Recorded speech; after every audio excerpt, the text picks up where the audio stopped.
What's up, everybody? Yu-Gi-Oh! 101 card review, hit review cards that will be coming in the OCG booster pack. Um, uh, V-Jump Edition 9. Um, this right here will be a double card review. We have Gaia Night in the Blackest Night, and we have Gaia Night in the Brightest Night. So, first we're going to start off with Gaia Night in the Blackest Night. It's a Dark Warrior effect monster. Level 4, attack 1600, defense 1200. Description: you can only activate one Gaia Night in the Blackest Night effect per turn, and only once that turn. You contribute one other dark monster, add one level 4 light warrior type monster from your deck to your hand, and if you do, send one card from your hand to the graveyard. Banish one light monster from your graveyard. Then target one monster you control. That target gains 500 attack until your opponent's end phase. And Gaia Knight in Brightest Night, it's a light warrior effect monster, level 4, attack 1600, defense 1200. Description: you can only activate each effect of Gaia Knight in Brightest Night once per turn.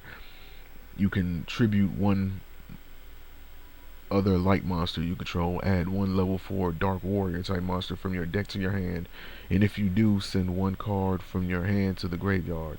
Banish one dark monster from your graveyard, then target one monster on the field. That target loses 500 attack until your opponent's end phase. So these cards basically just um, feed off of each other.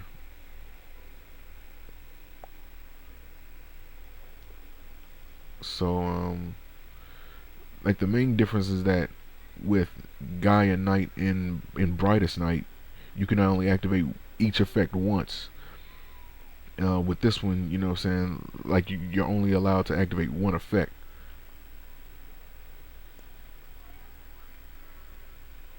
Like you can only activate one Gaia Knight in the Blackest Night effect per turn, and only once that turn. So yeah, with this one you can only activate one effect at a time, and with this one you can only activate one effect each. You know what I'm saying? Like you can only activate each of the effects once. So that's the main difference between the two. But they pretty much just feed off of each other. Like they have the same level, same attack and defense between them. Is just that with Brightest Night, he makes monsters on the field lose their attack, and with Blackest Night, he makes monsters on the field gain attack. So yeah, so they pretty much just feed off of each other, and they help you with, of course, um, uh, getting out Blackluster Soldier, Envoy of the Twilight. Because when you add those cards to your hand, you'll be able to send one card from your hand to the graveyard. So that's one light monster, one dark monster at a time. And once you get that even amount, you'll be able to special summon Blackluster Soldier, Envoy of the Twilight from your hand. So yeah, so these two right here, you know what I'm saying, they just work together. And yeah, that's pretty much it. So link to this card is going to be in the description. Link to these cards will be in the description. You guys can check both of them out, and I will see you for the next card review. Peace.